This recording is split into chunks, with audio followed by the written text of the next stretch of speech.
It's nice to see Hello, you. Thomason. Thank you for joining me today to talk Yeah, about your role and your work in the summer literacy. sure.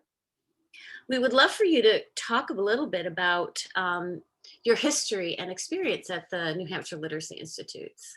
Well, I would love to talk about it. It kind of makes me feel old because I took part in the Institute for so many summers, probably 30 plus years ago, with Don Graves, Don Murray, Jane Hanson, uh, so many just wonderful teachers in the Institute. But I took it for so many years that Tom Newkirk finally said to me, "Look, I've got no more numbers to give you. How about you just teach in it?" I love it. Okay, that sounds good. So that's really kind of the history of my association with it.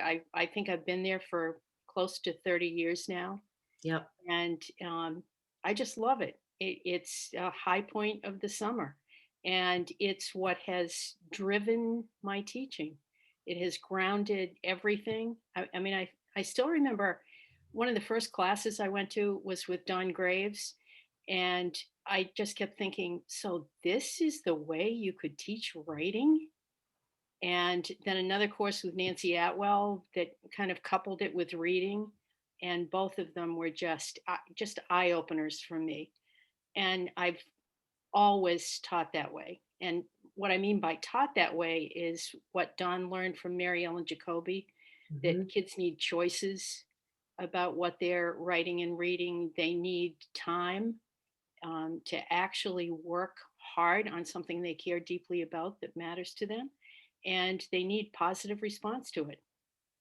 So those are the things that just kind of grounded everything I've done for my entire life with kids, with other teachers, and for myself.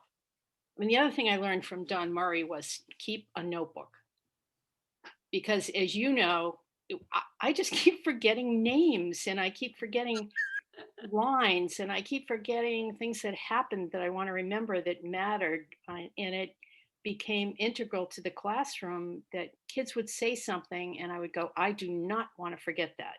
Right. And having that notebook beside me just was essential and crucial. Yeah, and yours have turned into these beautiful kind of pieces of art along the way too. Well, I think because you know that so well too, keeping a beautiful notebook of your own.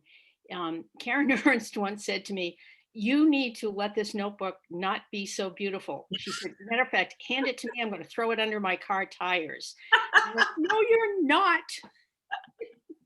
But her point was, it should be the places that we make mistakes, that we're practicing, that it doesn't have to be beautiful.